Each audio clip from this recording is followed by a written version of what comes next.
Hello and welcome back to a very special Podmas DLC. I know we're doing 31 episodes over 31 days. It's actually more than 31 because this is a bonus. All of our DLC won't be included apart from Moonlight 2, which you got on the 5th of December. And in this one, well, I've been playing a lot of games. So I'm going to take you through a couple of them now. So the first one we're going to talk about is The Last Case of John Morley.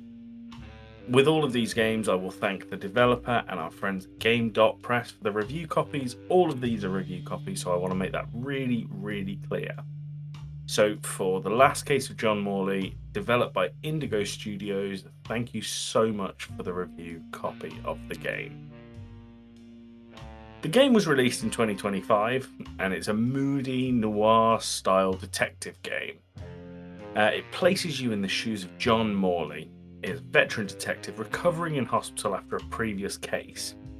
You're hired by an aristocrat, Lady Margaret Forsyth, to reopen a 20-year-old case about the murder of her daughter. You explore locations like the decaying manor house, a derelict asylum, sanitarium, and a greenhouse. They're places that are steeped in history and memories. You search for clues scattered in letters, documents, and environmental details. Now, the game is structured as a first-person, narrative-driven experience with an emphasis on atmosphere, exploration, and puzzles. There isn't a whole lot of action in this game. No gunfights, no chases. It's just you, your wits, and the secrets to uncover. Now, a few things really, really worked within this game.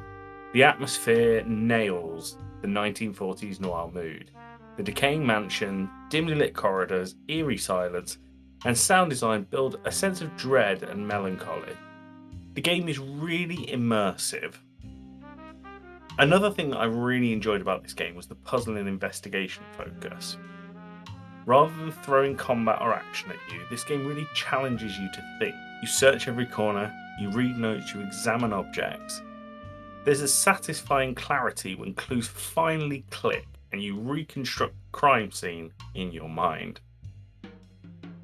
As a gameplay experience, it took me about 2 hours to complete. I feel like this makes a game like The Last Case of John Morley really accessible. You don't need dozens and dozens of hours to see the full story, and it's ideal for a single evening of immersive gaming. It's a one and done mystery. While the game isn't AAA level, the art and lighting and sound evocatively set the tone. It leans on style much more than high-end graphics, and for a film noir story, I think it does really, really well. Very effective in the way it's presented.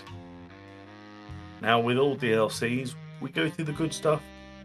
There are some things that aren't fantastic. Now, The Last Case of John Morley feels a little bit more like a walking simulator. If you're trying to come to this, as I said in the positives, you won't get an action-filled experience. This is slow, it's methodical. You are deducing things in a branching way, and often clues lead you very clearly along a guided path. This isn't necessarily a bad thing, but it could be if you're expecting something very different. One of the biggest criticisms I have for this game, though, is that the plot twist doesn't land as well as I had hoped it would. It's really foreseeable, and the developers don't hide enough red herrings or alternative leads to make the mystery feel really uncertain.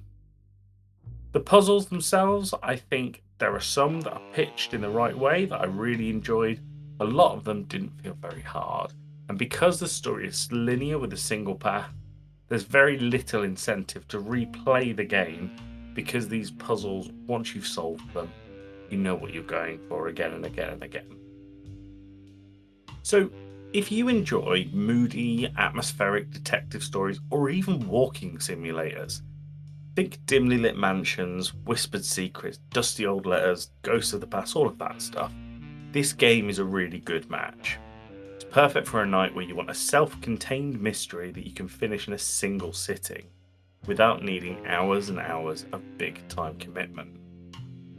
The game is a little bit less suitable for someone that is looking for an open-ended detective game with branching investigations, challenging puzzles, or replayable gameplay. Also, if you want really strong character development and emotional depth, the story can somewhat be a little bit thin, and a little bit predictable might leave you wanting more. In short, I think it's a solid, stylish film noir, and very important to say, indie game. Might not be a masterpiece, but is worthy of the short time that it will take you to finish the game. I really appreciate what The Last Case of John Morley aims for. It doesn't pretend to be anything huge and sprawling. It embraces its small-scale, intimate vibe. And for what it is, a compact, moody mystery, exploring past sins, long-buried guilt kind of game, it works. If you're in the mood to become a detective for the evening and explore dusty rooms, piece together a cold case, and get a taste of 1940s noir atmosphere, it is well worth the time. But approach the game as more of a detective stroll more than a murder mystery full of surprises. So once again, thank you very much to Indigo Studios for the review copy. I really did enjoy my time with The Last Case of John Morley. The next game I'm going to be talking about is a fast-paced spellcasting shooter that really wants to blend magic with a classic arena-style action. I really want to thank Nervous Systems and Game.Press for the review copy of Vex Mage. Within Vex Mage, you play as a lone, spell-slinging mage thrown into a series of compact arenas, each swarming with monsters and filled with runes that you can use to unlock new spell. On paper, and within the advert, the idea itself is exciting. It's a frantic, arena-based shooter where you swap elemental magic on the fly, fight your way to the portal as the world collapses around you. Unfortunately, in practice, especially in single player, very important to note that I played the whole game in single player, Vex Mage struggles a little bit to deliver on its own concept. The core gameplay loop works like this. You pick between a few elemental spells, jump into arena, you outrun waves of enemies and you grab runes to upgrade your abilities, and eventually a portal appears. You sprint towards it while everything around you tries to kill you. It is fast, it is chaotic, and at its best it almost achieves that old school arena shooter vibe. Almost. The early moments give you a hint of what the game wants to be. The frantic combat, mix and match spells, non-stop running, but the execution is a little bit messy, and that messiness defined my entire experience of the game. And here's the biggest issue I have with Vex Mage. It's an issue that the entire game is built on. The movement itself of your character feels far too loose for this kind of game. In fast arena shooters, tight movement is everything. You want precision, you need control, you need to feel like every dodge and strafe is absolutely intentional. But in Vex Mage, you're often feeling like you're sliding around rather than making deliberate movements. There's a floatiness to the character that made it hard to line up shots, dodge properly, and quite hard to feel confident in tight encounters, because there are times when you can get absolutely swarmed by a lot of enemies, and when you don't have really tight movement to navigate that, I found it really challenging. It creates this disconnect between what your hands are doing and what the game's actually delivering. And for a game that relies entirely on its mobility and rapid repositioning, I think that's a really major flaw.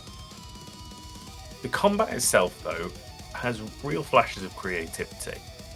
Elemental spells look really good and have a nice snap to them. And mixing elements between your hands has its potential. Your left hand can fire one type of spell while your right hand fires another. But again, the execution isn't quite there. Enemies don't react too meaningfully to spells, and the lack of impact or weight to combat makes it feel a little bit hollow. Instead of tight encounters where you're making interesting choices, combat often devolves into running in circles, spamming the most reliable spell for you, and hoping the hitboxes work in your favour. On top of that, the enemy variety becomes predictable very quickly. You've basically seen everything the game throws at you within the first hour, and that repetition hits very hard when you're playing alone. And this is the part that really disappointed me. Vexmage simply doesn't stand up very well as a single player game. The arenas are designed for non-stop action,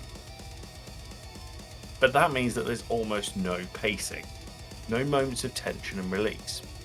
It's loud and frantic all of the time. Like I said, I played in single player, and without teammates to break up that repetition and to coordinate with, gameplay felt quite monotonous quite quickly. There's also a bit of a lack of meaningful progression. You collect runes, you get new spells, but none of it fundamentally changes the way the game feels. You're still running, you're still circling, and you're still fighting the same kind of enemies in the same kind of spaces. So, I think that Vexmage feels like a prototype that never developed into a full. So, I feel like Vexmage feels like a prototype that never developed into a full experience. The concept itself is strong, but the pieces don't fit together. Movement is too loose, combat lacks punch, enemy behaviours are very predictable, the arenas feel samey, single player feels shallow and repetitive. There is ambition here, and I think if I got into the multiplayer, my experience might be a little bit different. But ambition alone and a single player mode do not carry a game like this. Unless you're desperate for something in the magical arena shooter niche, this one I don't think I can recommend. Game number 3 of 4. Let's move into a horror game. This is Casting Whispers, and I'd like to give a big thank you to Lantern Bay Entertainment for the review copy. The game was released October 2025, and it's a first-person psychological horror title. What makes it stand out isn't gore or jump scares, it's sound. So make sure you've got good headphones, and let's get into it. Casting Whispers throws you into 1961, in a decaying American industrial city called Cobra, or more precisely, into the crumbling apartment block of 1195 Norman Avenue. You play as Victoria, a lab assistant, who's searching for her missing mentor. Instead of bright lights and weapons, you are armed with silence and your own senses. The core mechanic and the backbone of the horror of this game is what the developers call listening. You hold a button, close your eyes and you clear your mind, and you rely entirely on hearing. Through that darkness you eavesdrop on conversations, trace hidden mechanisms, detect lurking dangers and pick up whispers. Sometimes of the city's haunting past, sometimes of the entity stalking you from the shadows. The game offers about 7 hours of narrative horror. There's multiple endings that depend on your choices throughout the game, and apparently there is some according to chance, although I don't think I ever found any. Casting Whispers shines on its sound design. I looked into Lantern Bay, and their audio work includes titles like Horizon Zero Dawn and AAA games. The music is composed by Ed Lima, and careful sound design, clever mechanics regarding closing your eyes and embracing the sound around you invoke a 1960s era horror and a Lovecraftian mood that lingers. The close your eyes and listen survive conceit feels fresh. Rather than light and creepy visuals and jump scares, the horror comes from what you can't see and what you must hear. It gives you a real sense of vulnerability and uncertainty. The sound itself turns into a weapon and a threat, and I found that really intriguing. And I really enjoyed the 1960s corporate setting. The notion of old sins, urban decay, and existential dread tied to cosmic horror tropes all combined to make a really compelling backdrop. And as Victoria explores the apartment block to put together the mystery, the sense of dread builds up, not through action, through mood, whisper, and mental tension. Now, I think one of the problems I have with Casting Whispers is that its sound-based gameplay felt really strong to begin with, but almost peters off a little bit towards the end of the game.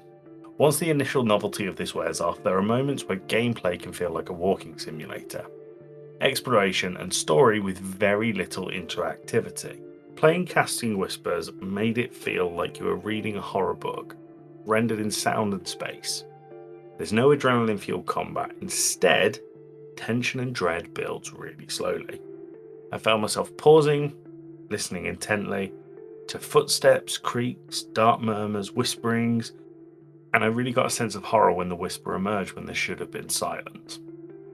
At the same time, the subtlety is a double-edged sword. If you're not engaged, the pacing can feel very slow.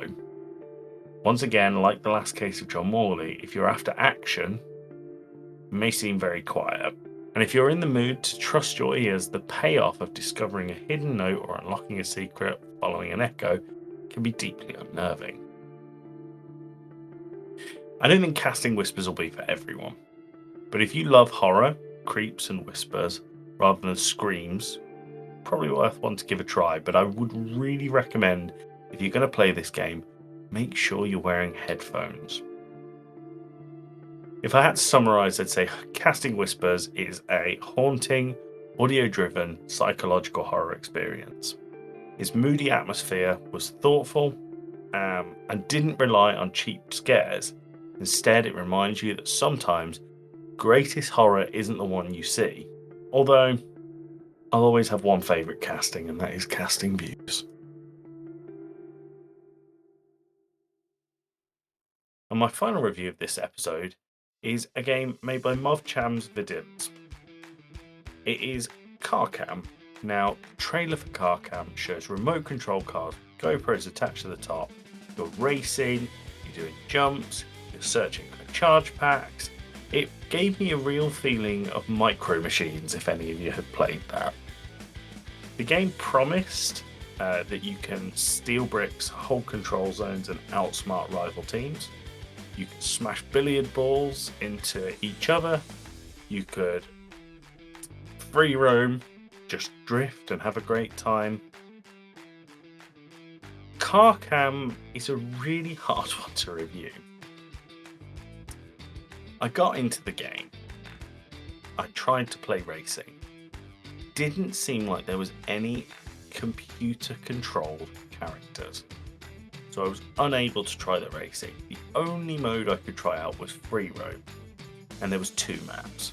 One, inside the house. There was an upstairs and a downstairs. Neither of them very big. Neither of them very interesting. One of the mechanics I found incredibly frustrating about CarCam was your battery. Now, you're a remote control car, so it makes sense to have a battery mechanic. But I don't know any remote control car that would be worth playing with where the battery runs out after 60 seconds. You have to find all of these wireless charging stations throughout the house. And it took a lot away from the game. Sure, if your battery runs out, you can crawl, and I mean really, really crawl to one of these charging stations. This ultimately was way more frustrating than the enjoyment that you felt getting around the map, which admittedly wasn't that much either. The other real problem I had with CarCam, because it's on a GoPro, and I understand that they wanted to keep the authenticity of that, the whole game is delivered with a fisheye lens. So everything is a little bit warped. And even without VR, even without it being in a fast race environment, even in free roam mode, this game made me feel motion sick. And I mean really motion sick. There was no way to turn off the fisheye, so I managed to play this game for about 45 minutes until I'd kind of done everything and didn't want to play anymore because of that motion sickness. I'm sure if they had a way to turn that off, one, I would use it, and two, it might be more fun. The other thing I think you need to do is play this with people that you know.